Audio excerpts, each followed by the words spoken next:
You're not human. That's hurtful. Are you that guy with the evil powers? I think everyone has dark urges. It's kind of my thing. Welcome, adventurers, to this episode of the He Who Writes with Monsters podcast. I'm D. Allen. And I'm Donnie B. How are we feeling today? Feeling good. It's episode 9.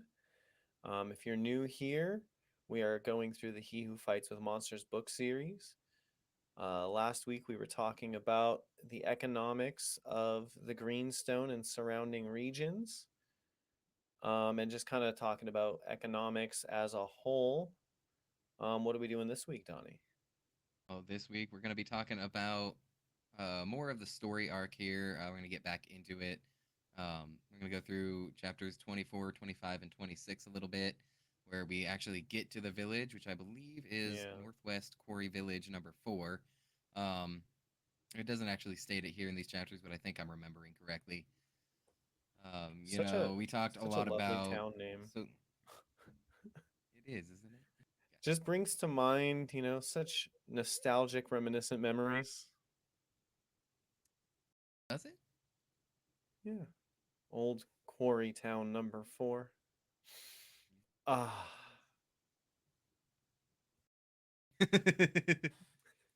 Anyway, last time we talked a lot about the economics and the greater social norms of Palimustas and this region in particular. And, as we all know, sociology and economics tend to go hand in hand. We've covered the economics. Yeah. So this time we're going to get a little bit more into the sociology and, more specifically with the people that the team meets here and Jason interacts with. And it's going to be a good time. Absolutely, it is. And since we're talking about people, I want to just pick up today with Rufus. So in chapter 24, which we covered a lot of in the economics episode, but at the start of that chapter, they talk about how Rufus has just saved a number of Heidels from the manor that they just raided, the Blood Cult Manor.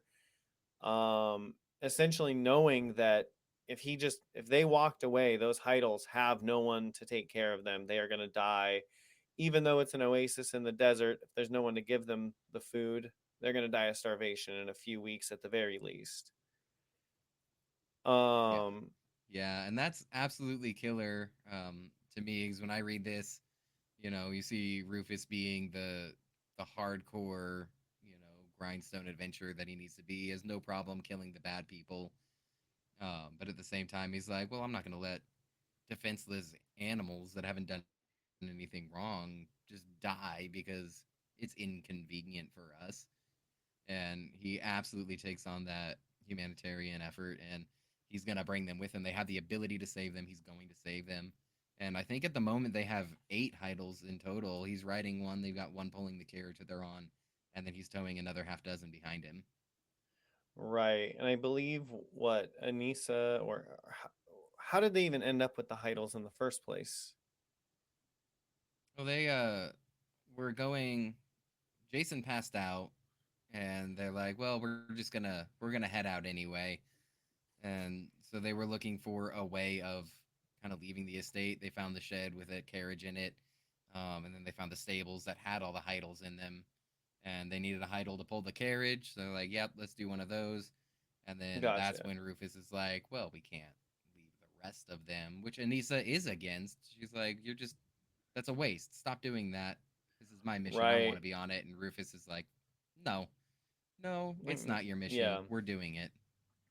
Right. Like, yeah, he could have just taken what they needed, but was like, hey, like, I'm going to be compassionate and save these other creatures regardless of whether it's a waste or not, because saving a life is never a waste. Exactly. Beautiful. And so,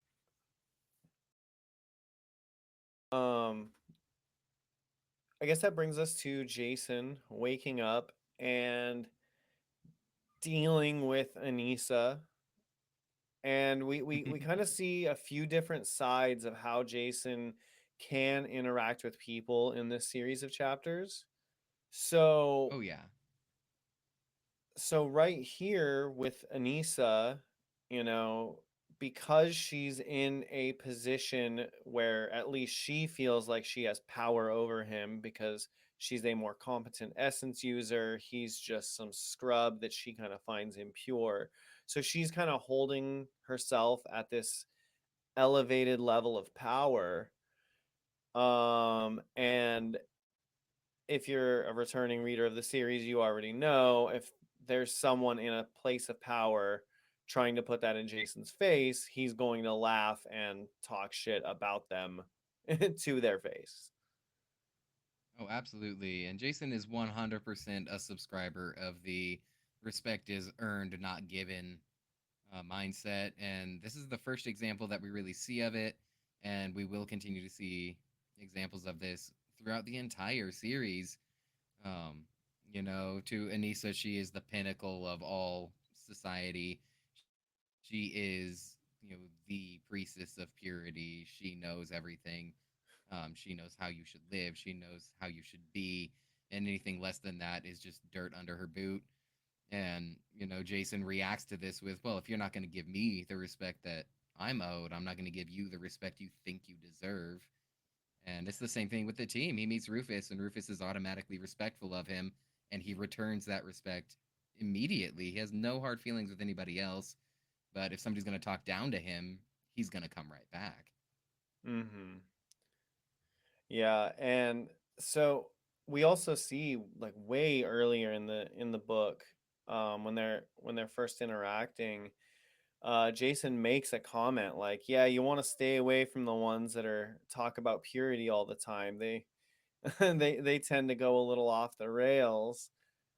Yeah. And that really does describe like his interactions with pretty much anybody in purity. He is just like, "Yeah, y'all are like essentially Nazis to me." Oh, 100%. And I do think that kind of viewpoint is a little bit skewed with, you know, the way Earth's history has been. And I'm sure, especially long before this current church outfit with, uh, the false god and everything is, there was a time when purity was just like the church of healing. It was the church of pure souls and removing curses and unholy afflictions and disease from the world. I'm sure they were a good outfitting to have. And I'm sure Hmm. there are still priests and churches like that in other parts of the world. This is a prime example Hmm. of how when you redefine what purity means, it can lead to death. I would say death is a good word. That's fair. And honestly, I think it's a pretty cool. I think it's an interesting allegory to how most religions end up, in our actual world where, they may have been started with the best of intentions, by people who genuinely got it, genuinely cared, and were like, "Hey, this is how I think we should be doing this because, this is how I interpret it." And then, like a game of telephone, either like the interpretation will get changed throughout the years, or some undue influence will change the direction or meaning of that idea in the first place, and then you end up with Southern Baptists. No, there is absolutely in every I think in every religion that we have currently there is um some at least one branch or offshoot of that religion that is extremely radicalized and like no, this is what it means, everybody else has to die.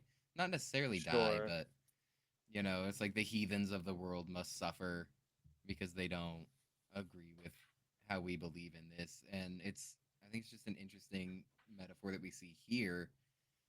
In this case, it's the entire church throughout the series that gets brought down. But, I think every religion has that section in their history. Yeah, that is true. And I mean, throughout our own history, you can see, the rise of, the far radical right all over the place, and it always ends badly and bloodily. And it almost always involves someone talking about purity of some sort. Like Yeah, me methinks the concept of us all being one is probably the reason Jesus got nailed to a tree, but I get it. It's a scary idea. That's so yes, Anissa bad. funny. Right, that's what we were talking about. You get me started on religion, and I'm gonna run with it. You gotta watch out. But what we do see, uh, after these interactions with Anissa, we get a lot much. We get a lot much. What the fuck, We do get a man? lot much.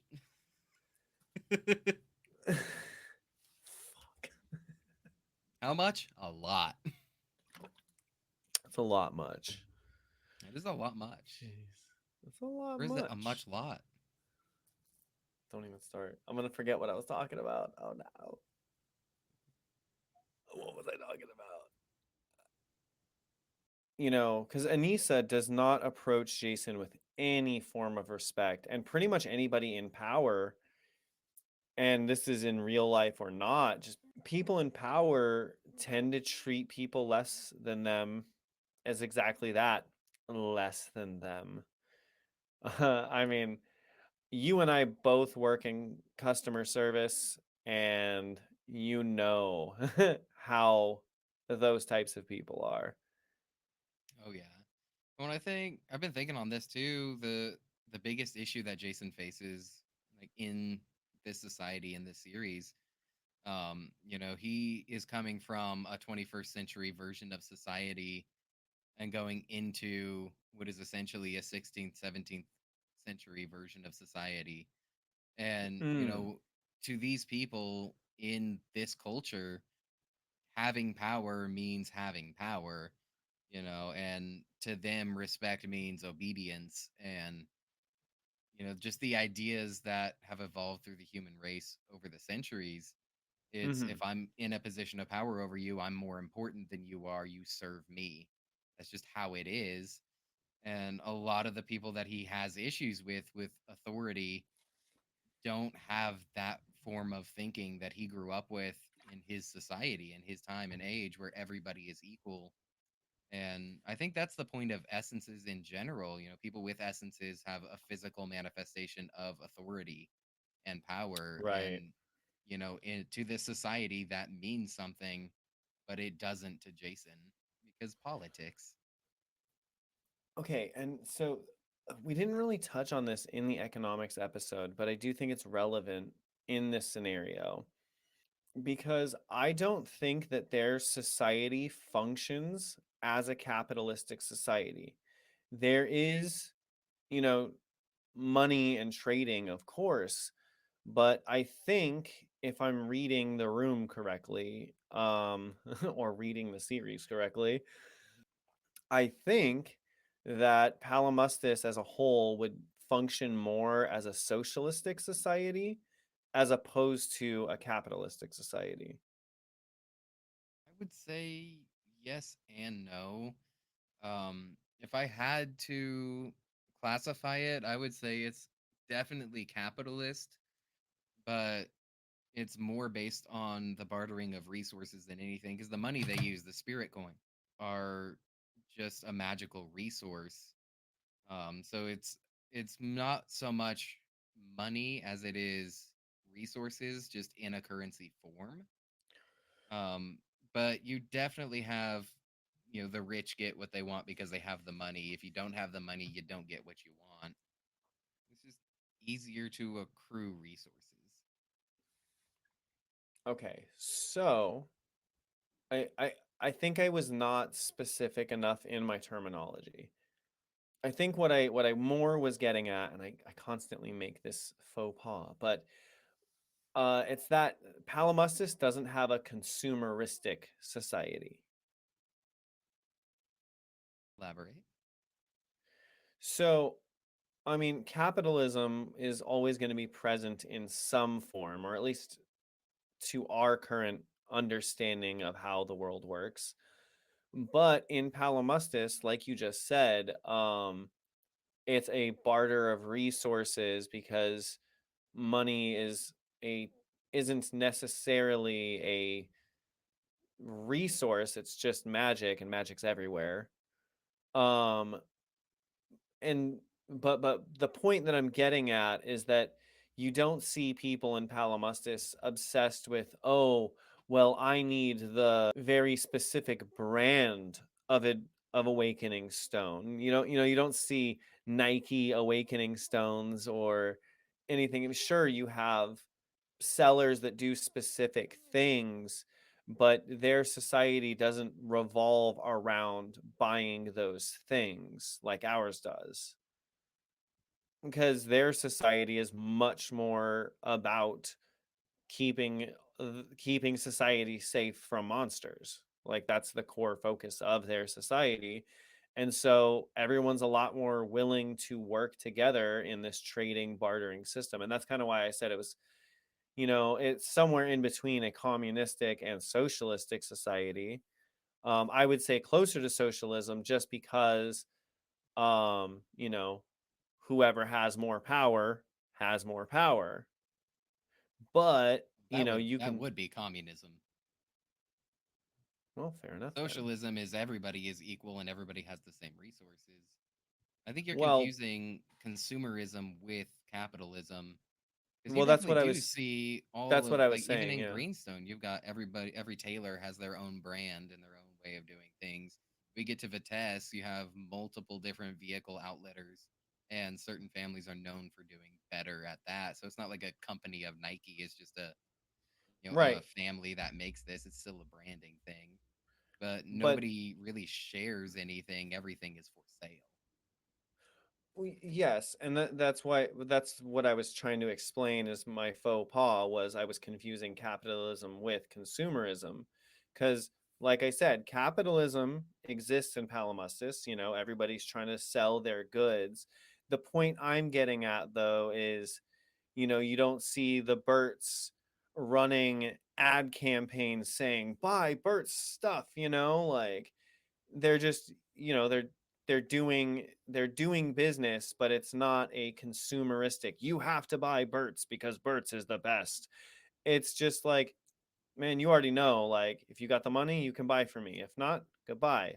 But it's not even really regarded as a status symbol in their society. It's just, if you can afford nicer things, you have nicer things. um but here you have the lower class constantly pining for those nicer things, and we don't really see that, at least not really represented in this series. I don't think they don't pine over objects and stuff, they pine over power. Where so like I said, somewhere in between a socialistic and communistic society. I would still say they're hardcore capitalist. Well, yeah, I said Everything is capitalist. I've Yeah. already retracted that statement. I retracted the capitalist statement. I'm saying consumerism. They don't engage in consumerism. They engage in capitalism, not consumerism. I think we are very off track. Yes, but that's okay because we're talking about the sociology of Palimustis. So that's okay. That's okay. We're on track. We're talking about the society and the socioeconomic place and things. Oh, we I think we should revisit this when we do get to Greenstone and then later on into Vitesse to see the different styles of people who have money and how they spend it. agree. And I mean, it's something we can follow, but, you know, Yeah. we can keep track of whether or not they're a consumeristic society or not. Because, yes, They're a capitalistic society. They are not a consumeristic society. Not 100%. But moving on from nitpicking about what kind of society they are, because we can do this all day, and we All would, day. but we're not going to do that. Because I have a different question for you entirely. Shoot it. What animal in Palimustus do you think eggs come from? I think there's a variety of egg-laying animals. App, app, app. I know what tangent you're about to go on. That's not the point I'm making. The point I'm making is if you're baking a cake in Palimustus and you grab that recipe book, it's going to say add egg. You go to the grocery store or the market, whatever, you're going to have some animal in Palimustus that is the primary egg giver. Sure, we can eat ostrich eggs and robin eggs and other eggs that we want to. There's plenty of eggs in the real world, but we eat chicken eggs. If you see egg in a book, they're not saying, "Oh, go grab an ostrich egg." You know innately it's a chicken egg. So what animal do you think in Palimustus is the primary egg giver?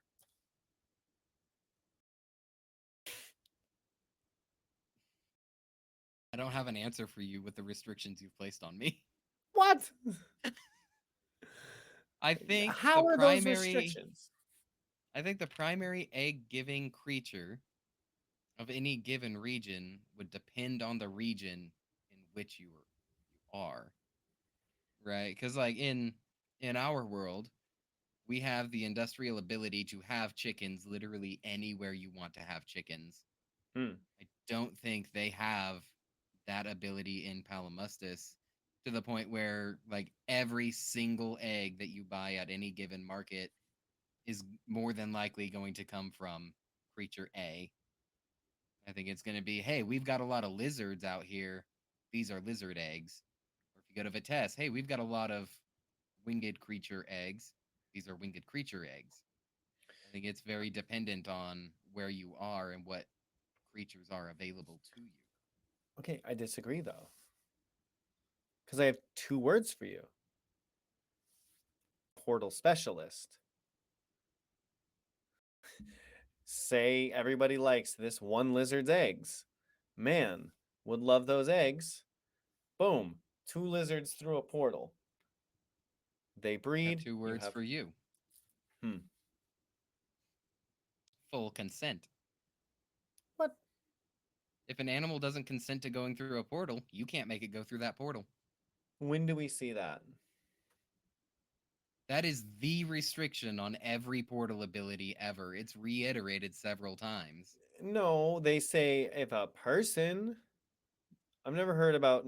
It's soul level consent.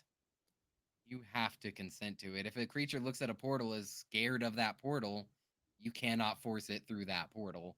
Okay, but how Because do even if you're we? you can't knock somebody unconscious and carry them through a portal because they didn't consent to go through that portal. Well, but how do we know that the animals in question have souls? Where do we see that? We know monsters certainly don't.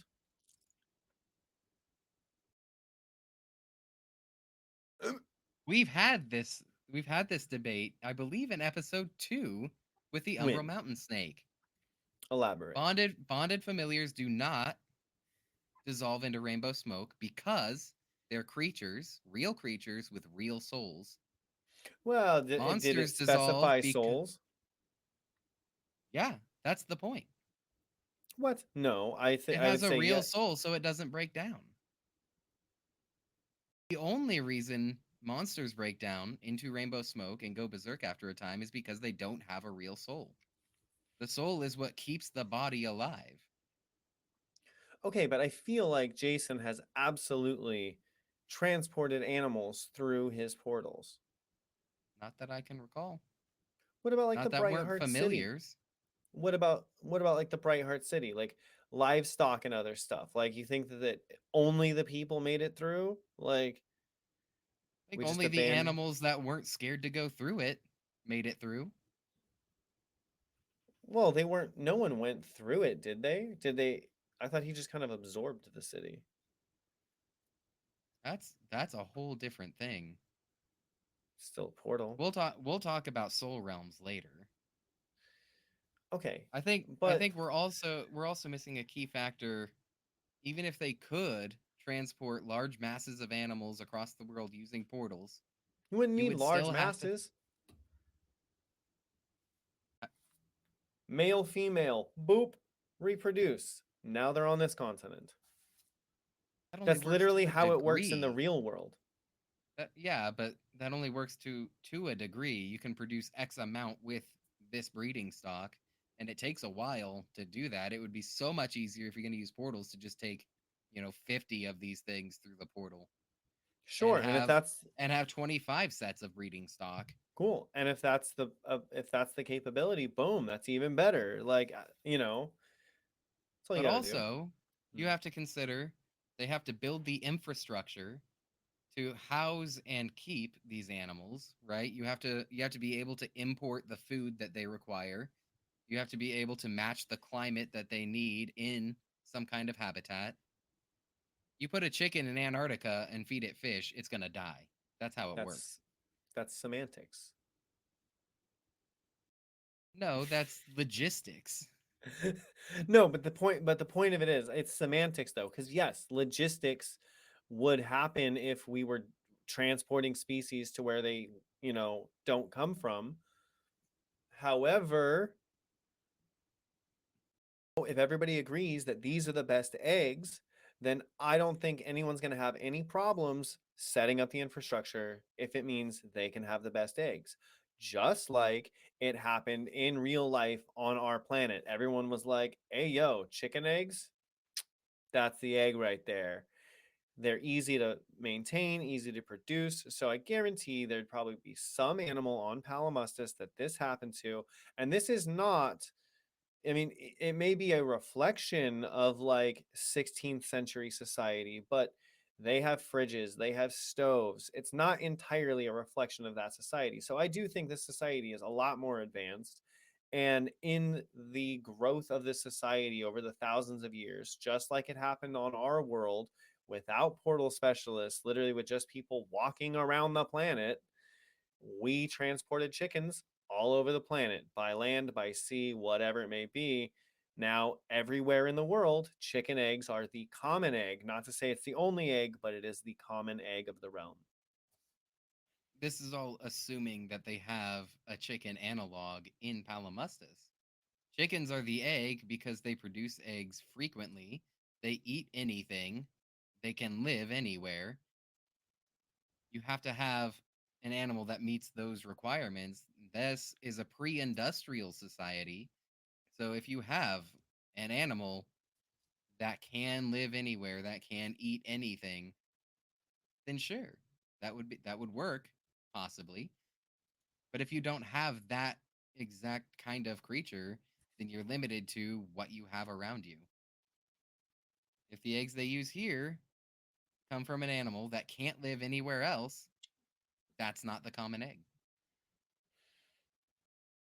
I have multiple problems with your statement. Go for it.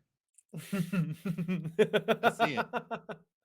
Think about it. Well, Chickens are the best because they just walk around, they eat whatever's on the ground, they poop breakfast every day, and they're easy to maintain.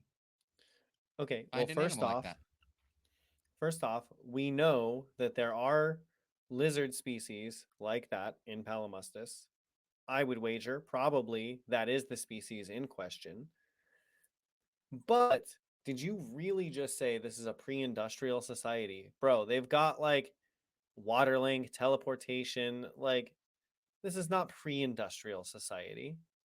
They do not have globalization and the mass movement of resources that you would see in an industrial age society like we have on Earth. Hence, everything in this Ye- village is made of stone or thatch, not wood that they can just ship in from anywhere in the world.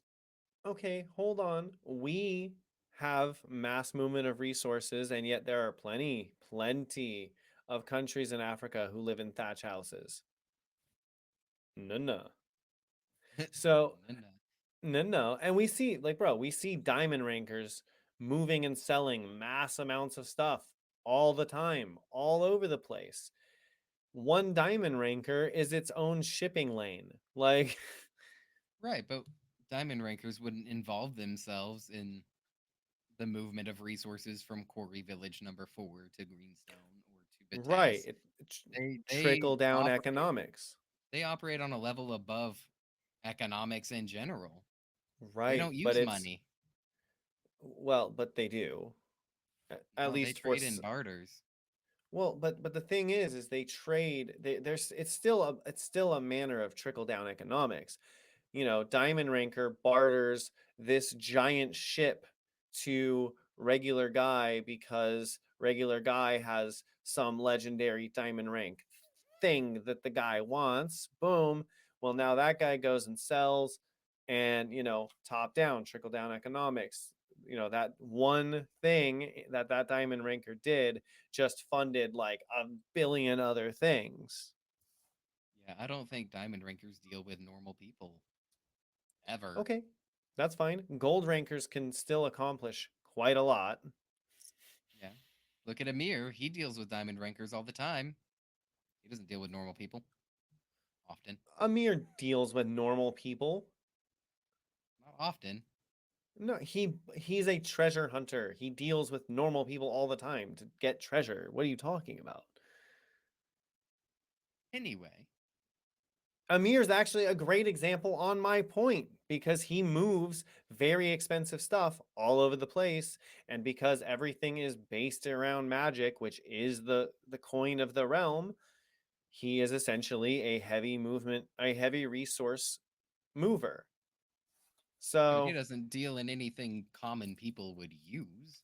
right, that's where the trickle down part comes in because yeah, Quarry Village number 4 is not going to be visited by people like Amir. They're going to have to deal with whatever they can get and barter with out of Greenstone, and Greenstone's only going to get what they can barter with any gold ranker that happens to pass by or whatever. But still, and this is another point on the communism side of things, but it's still trickle down economics whether you look at it one way or the other.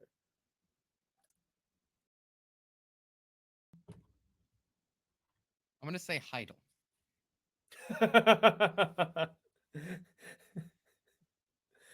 Okay, I think well, Heidels are the main egg layers of the realm. Heidels are the main egg layers. Wow. Everything we use is Heidel eggs. Okay, but how big are those eggs then? It's a big egg. That's like eating ostrich eggs every day. Well, I guess one egg would feed an entire family, so that's kind of cool. Yeah, I would. I feel like Jason would have mentioned that though. If it was specifically Heidel's, Jason would have been like, but it's Heidel eggs. He absolutely mentions eggs in here. Yes, but he doesn't say Heidel Getting eggs. He back, doesn't uh, he says he doesn't know what creature they came from. And yes, we're gonna get right back to him cooking breakfast for everybody. That's why I'm talking about eggs in the first place. I know, but that was 20 minutes ago. Hold on a sec. That's what they Hold call on a sec. entertainment.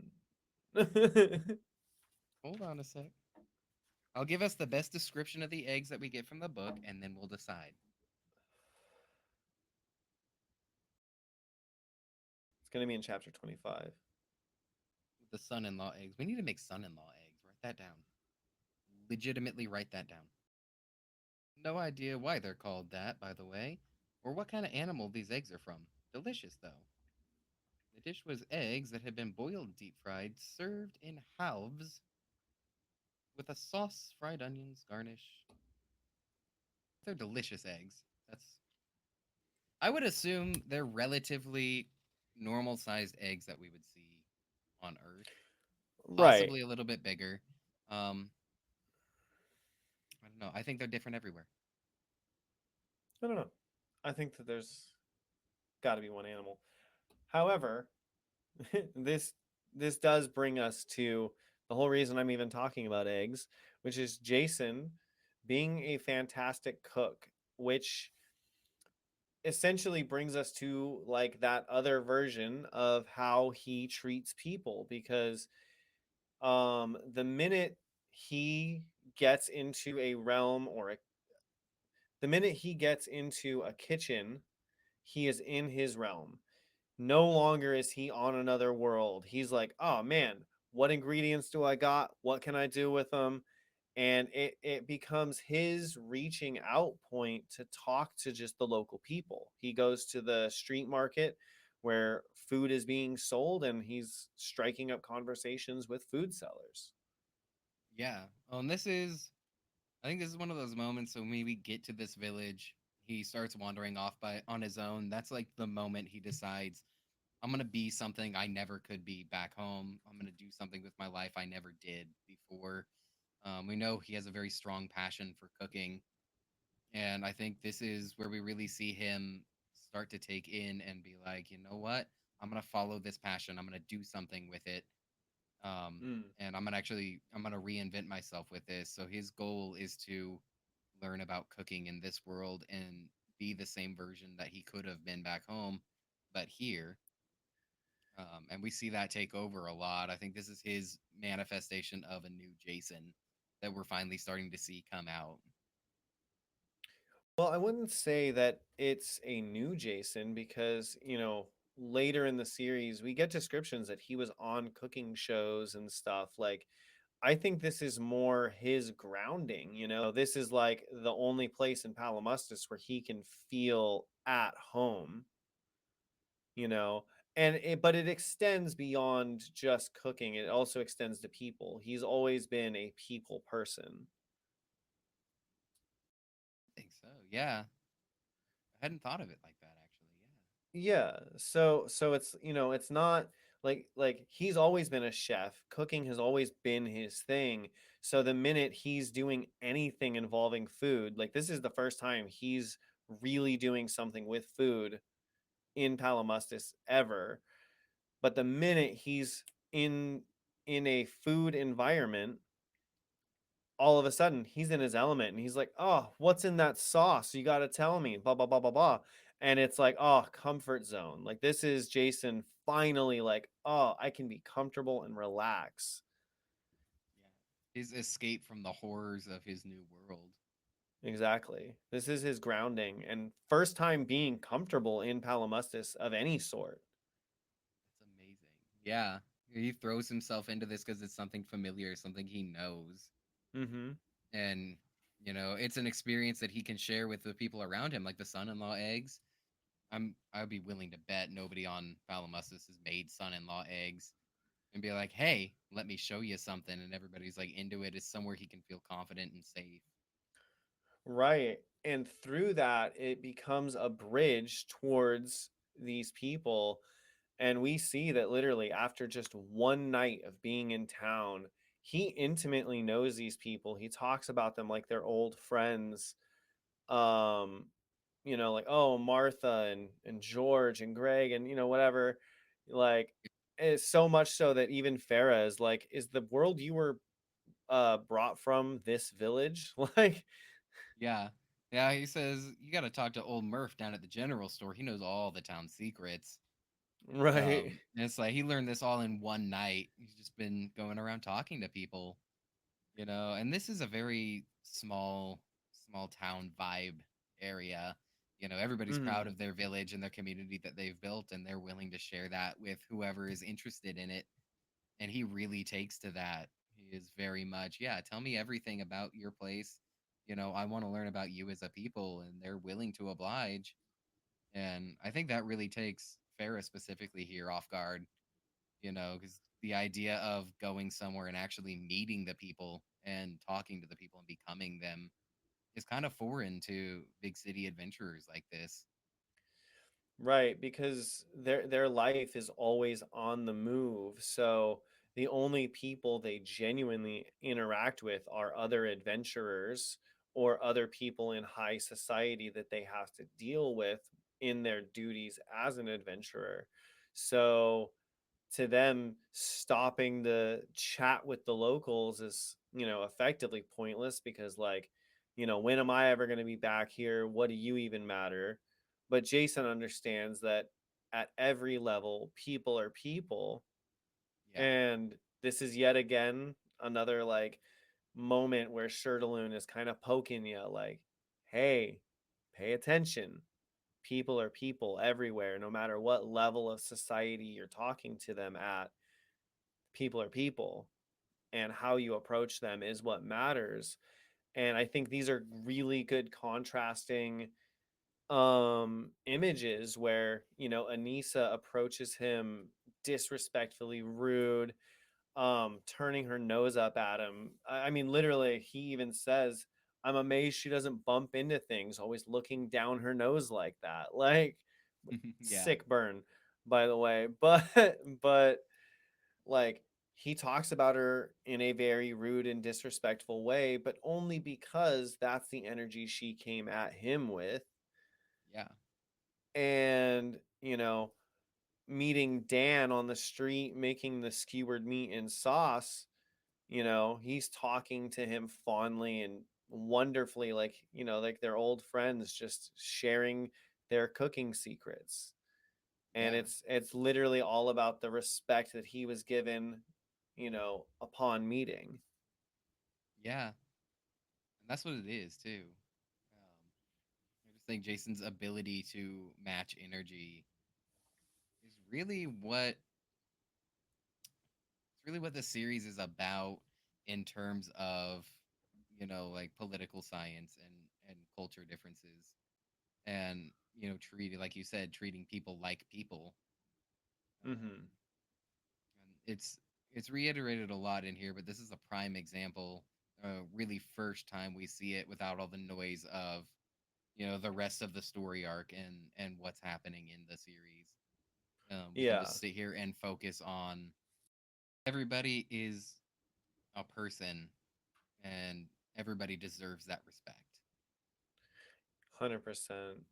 And that, and that's, I think, what we see all the way up when he's, dealing with astral beings is, the respect given is the respect shown. And it really humanizes everybody at every rank level. And I think Jason as a character is a mirror to society, both Palamustus and us, the reader. Like it's showing you, like, hey, look at how these interactions go. It's all allegory for real world interactions. Oh yeah, I think Jason put it best when he said, "Gods are people too." Mm-hmm. Yeah, and that's exactly the sentiment I'm talking about is, you know, at every level, people are people.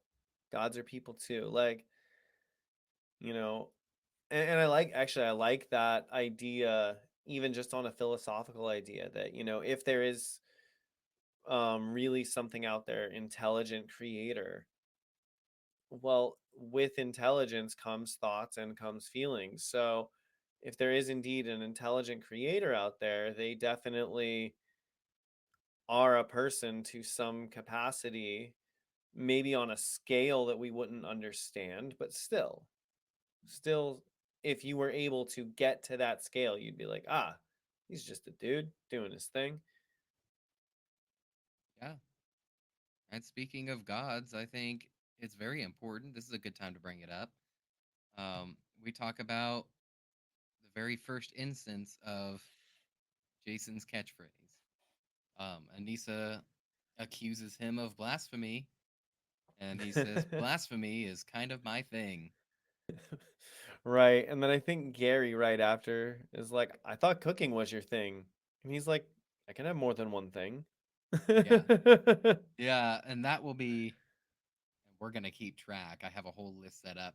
We're going to keep track of all of Jason's things throughout the series, but right here we have his first two things, blasphemy and cooking. Apparently go Absolutely. hand in hand. And for any keen listeners, you'll actually note that this instance of kind of my thing is actually what we pulled for our intro. Yes, it is. This exact moment right here This is the exact one in moment the in the intro. audiobook. Yeah. Kind of my thing. It's kind of my thing. which is fantastic. Yeah, and I mean that is a very true statement. Blasphemy is absolutely his thing.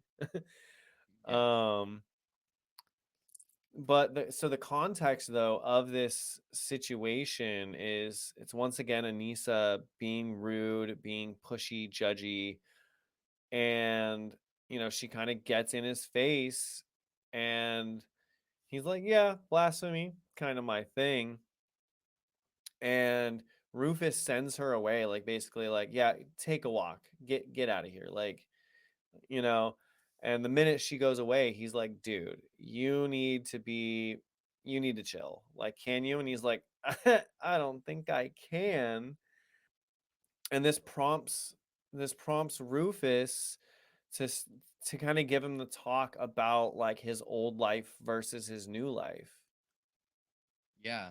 Yeah, it's like, you haven't been able to in the past. I understand that this is a gut reaction for you immediately, but, you're trying to be this better person,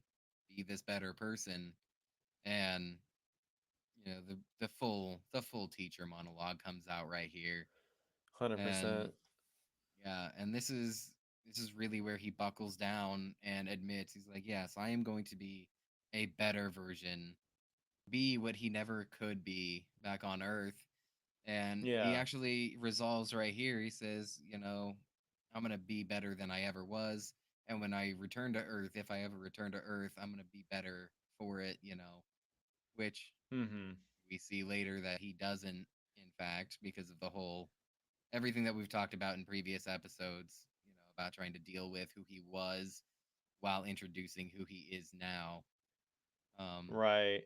but I mean, that's a whole thing we'll get into about whether he is better, what he isn't better about, stuff like that when we get there. But this Yeah, is this is that 100%. moment where he's like, I am going to be better, and then when I go back, I'm going to make it better. Um, Yeah, and it's once again great allegory for life, and that'd be really cool when we do that episode because I've got a lot of stuff to talk about that. that's going to be its whole Um, episode. right. But because it's relevant to this chapter, just the one thing I want to mention is the quote that he actually says is I can be the person I choose to be without all the baggage of my old life is like the direct quote of what he says. And like this really is a rare blank slate opportunity for him, and he does embrace the blank slate and launch himself into this new life. And one element about it is how he interacts with society in general. One thing I noticed about him and like how he deals with money is it's really not a thing for him. In fact, he has limitless amounts of money effectively for the town he's in. I mean, one gold coin could buy a building, and showing another good element of his character, he could literally buy this entire town with the money he has on him, Yeah, and he could absolutely act like, "Oh, well, I've got the money now." But money has never been his concern, and he doesn't treat it like that. He treats it like a tool, not a weapon. yeah, And so that's what allows him to talk to the common man and the rich man, because money to him is pointless. It's nothing. It's a tool, a very useful tool, sure, but it's a tool and nothing more to Jason. right. And so, while we see him out on the market just interacting with everybody and meeting and talking and befriending everybody, he has the power monetarily to flaunt around and be like, "Oh, well, I want the nicest things. I want the blah blah blah blah blah." But he doesn't do that. He's just like, "Hey, how you guys doing? You having a good night? I'm Jason." He's still rediscovering this whole world and talking to people through that. And Yeah. speaking of this, there was just the interactions in general. There was something I kind of wanted to talk about. a little bit of crossover between the like the real world and the video game analogy happening. Mm-hmm. Because when I'm reading through this the first time, as he's talking to different people, getting different information, different little pieces of advice, Mm-hmm. um, it initially it has the feel of, walking into your first village on a video game, like an RPG video game, where you Right. talk to everybody and everybody's got a little hint for the character, everybody's got some lore for the character. You talk to everybody, you find out all the information type thing. Mm-hmm. But being in small towns, while I've been traveling around and stuff in real world and knowing people from small towns in the real world, this is just kind of how it is. If you talk to people, they are more than willing to give you the information about their little town. They're more than Right. willing to talk about it, in that same way. Um, so it's like, while it has a little bit of that same video game type feel that the beginning of this series has, Mm-hmm. it's just kind of an interesting crossover I've noticed into the real world, where it's not like a video game trope. That's really how small towns are. You know, Yeah. it's Oh, kind of dude, cool. that's so funny. Because, yeah, you go to any small town and, you will get the same kind of lore. Like, yeah, Murph over at the gas station, he'll tell you just about anything you need to know about just about anybody in this town. He keeps his eye on the town. You go to Murph, like, you could probably real life side quest if you just go to a small town. Like, you Oh find yeah. out that, Bob's truck is broken down and he wants to buy the part, but, Bill won't sell it to him because of a 10-year-old grudge. You could Oh literally yeah. go in and, like, well, either solve or cause problems in a small town in real life if you wanted.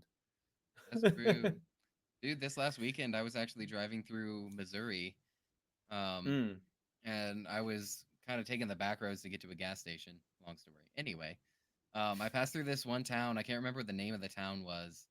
Um, but the sign as you were entering town said population 122. And my first thought was, hell, I know 122 people. I just know 122 people, that's fair. and it's like living in this town.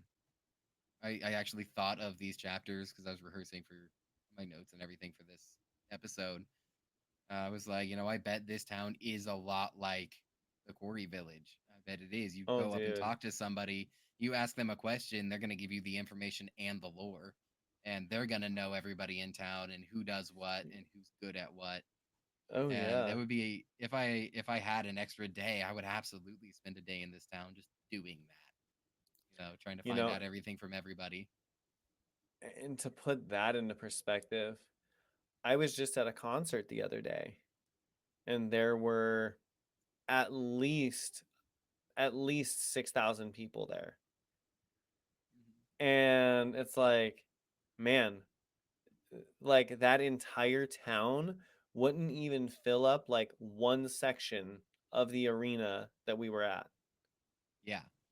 Oh yeah. That's insane. That's like, yeah, and this definitely gives off those vibes.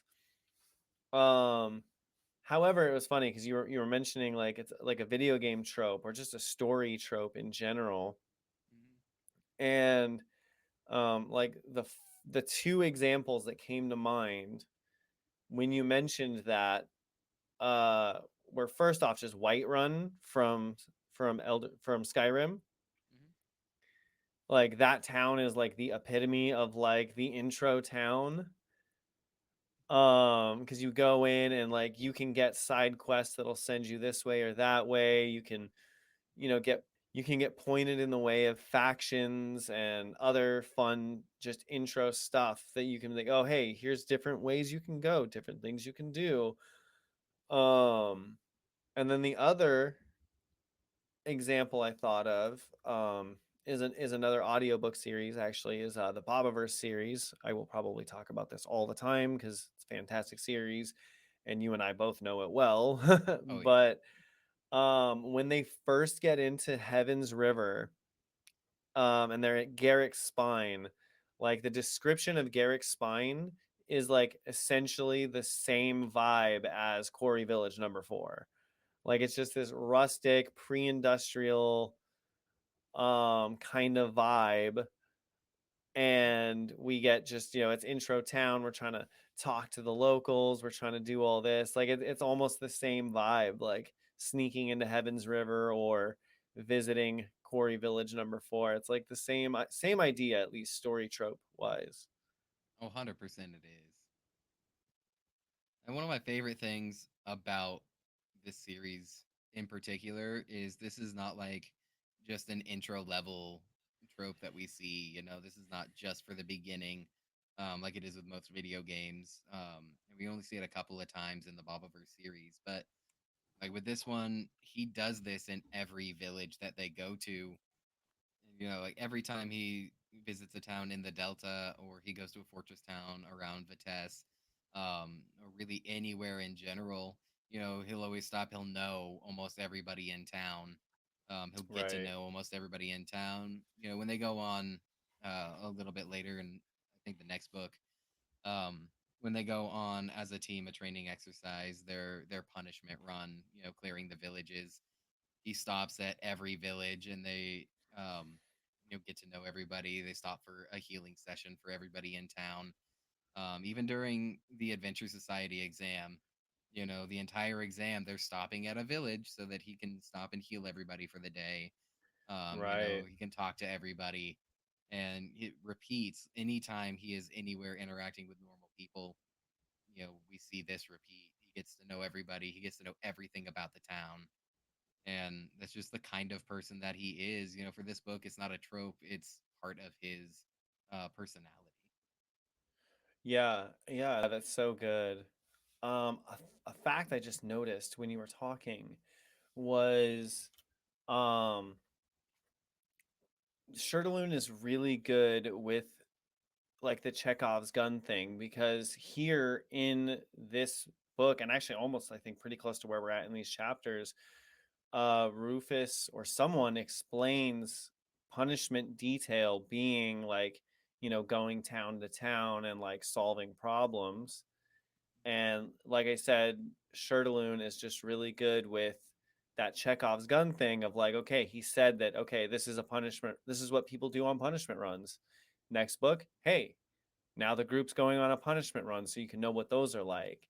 Like he really like he'll put something in as an idea and then he'll flesh that idea out later, and I love that. Like Oh I yeah. just caught that. I was like, oh wait, I forgot that he does a punishment run because of some political nonsense that didn't actually deserve punishing. Like he saved the day, but we're gonna punish you anyway. Um, Yeah. but we get to explore what a punishment run might look like, and we get to see Jason's spin on that.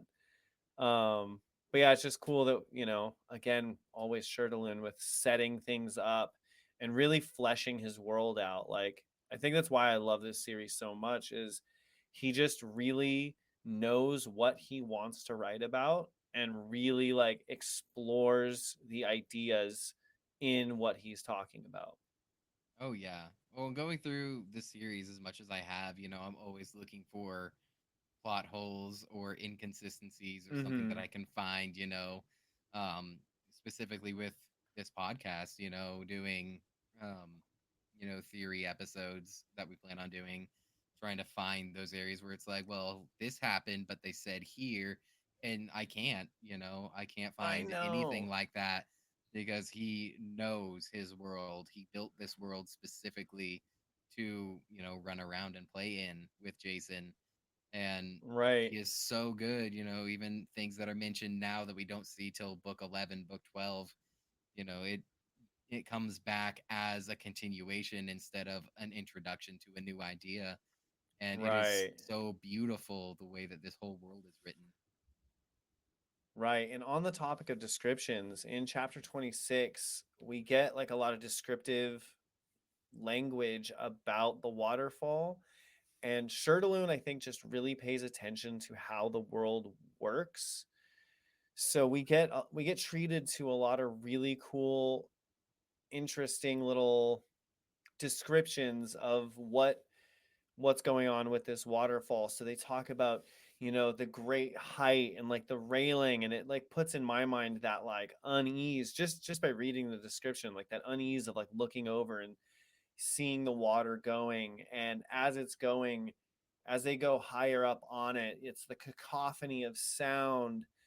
um and then they get to this section where it actually dries them off, and based on the description, it is like all natural physics based with maybe a little bit of rune magic, but I think it might actually just be physics based, where the air gets like sucked in from like the wind going by and then blown onto you through small little holes.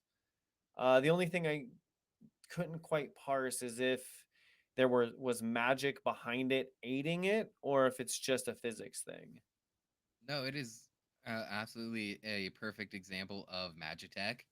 Because Hmm. you have the waterfall on one side and the desert on the other side of this mountain, and so they use magic to suck the air from one side of the mountain, the dry desert air, and then it goes through an array that speeds up the drying of it. It takes all of the humidity out of the air, right, and Hmm. then it goes through and it blows onto them to dry them off. So there is a bit of magic involved, but they're using the natural Right. air that's present in the area already, and they're just taking it from there. It's basically a fan. They just incorporate a fan into it with a little bit of magic to help it dry more. Right. Now, what I wonder though is how much of it really is Magitech and how much of it is like just physics though, because like there absolutely are examples in like our own history of like weird devices that function on just wind or water, all throughout history that just utilize the geography or whatever it may be to accomplish a result. You know what I mean? I do, but they have magic, so they wouldn't need something like that. They can just make it happen magically. Hmm. But I mean, That it goes into the states. whole way that people think in this society. If you can do it Hmm. with magic, why would you think of a different way to do it? There's a lot of things that they do in this world that wouldn't ever occur to them. Let me back up. True. There's a lot of things that we do in our world that wouldn't even occur to them because they True. have magic. Yeah, that's true. I mean, and we've touched a little bit on like, even just the idea of like the internet or cell phones, like mass communication. Like they have the means for mass communication, but because magic is accomplishing their needs well enough, and there isn't really societal pressure um to make it happen, um, which touches back on my consumerism thing. You don't see people clambering to, I have to be able to go here, talk this, buy this, whatever in these places. Since like there isn't that kind of economic pressure, they don't really need mass communication, at least on a global scale, because realistically, what purpose does someone in Greenstone serve someone in Vitesse unless there's some bigger schemy thing that everybody's in on? But it's like, like economically speaking, those two are very separate from each other, which I think is a point against me in the egg argument. I think it is. Damn it. But also, I mean, you see Neil Devone's family, the entire Devone family is rich and famous because of the tea that they grow. Hmm. They export that all over the world. People are going to Greenstone and buying from Greenstone to get Devone tea. Fair. So Yes, I think capitalism. consumerism exists for the elite class. I guess that makes sense. Damn, I wish it only worked for the elite class here as well. Oh, but we can afford it. Yeah, but it's all nonsense made by the same low quality production means. True. But we don't have the need to struggle to survive at the moment. First world problems. And Palamustus does have quite a need to struggle to survive because they are constantly getting monster surges. Yes, they are. There is one thing that I wanted to bring up about the astral space in general. It's just a quick little note that I had that I felt I wanted to discuss. Right. Um, so when we going back earlier when we're coming into the town, we first see the waterfall. Um, Yeah. Farah is explaining astral spaces to Jason, which is where we first get our look at astral spaces. And this is this is just something I wanted to mention because this is like the only time that we see Farah assume Jason doesn't know something. Right, the entire Right. book up to here, Farah's like, "Oh, I keep forgetting you don't know anything." And this time she's Right. like, "Oh, you don't know what an astral space is." And then Jason comes in and just guesses based on He's deduction. He's right. Just like, like "Well, yeah, it's this, right?" Because that's what those two words mean, so that's what it must be. And Farrah's like, yeah. "Yeah, it is. He's yeah, it's a pocket dimension is what he calls it. Yeah, yeah." She's like, "Yeah, I guess." It's like this is just one of those moments. I'm like, well, of course she keeps forgetting you don't know anything because you say shit like that, and Sure. you know something that she would assume you wouldn't know. So then, yeah, now next time she's just gonna assume you know it when you don't. It's just like a weird thing connected with the waterfall that I picked out. Oh, that's funny. Um, a Nothing to do with what we're question, talking about, but right? And I guess to explain the waterfall a little bit, though, how it's the water is literally coming out of an astral space and being projected into this dimension from wherever it's coming from. We don't actually get to see inside of this astral space. Well, we see into it like a little bit. We see into it, but we don't actually like go into it. But we just see like a foresty scene with water coming out of it. And I wondered though, because this is another dimension, um, is there like an airlock of sorts between the astral space and like the regular dimension? Like did Palamustus people, did Quarry Village number 4 people install, an airlock of sorts to hopefully protect them? from Well, anything coming through the other side. no, I don't think so because they can freely pass between the two, and the water's coming out from it. Right, but wouldn't you think that an airlock of sorts, like a magical airlock, like not like an airlock literally, but the concept of a, protective barrier in between, even just a magical barrier of sorts, like I would think that that would be common tech over here, like you have a portal that you don't want things to go in or out of. Why would you not have defenses stopping things from coming in and out? You know what I mean? I mean, I can see that for sure. I don't think it ever occurred to them. I mean, nobody's ever tried to go in or come out of there to do malicious things. I mean, none of the other apertures are protected from this astral space. And I mean, the builder cult gets in there pretty easy and starts messing around. So I don't think they just ever really thought it. It's just like a freak of nature for them, like a cave opening. I don't think they've ever thought, hey, maybe some pretty bad stuff's gonna come out of here. We should protect it. I mean, it's Palamustus, though. You would think, right? You would think that this would be like common thought. Like, With how rare astral space apertures are, I don't really think there's a dedicated need for it. right, but okay. If an astral space just popped open in the middle of downtown, what is the first thing that American society is going to do? Okay.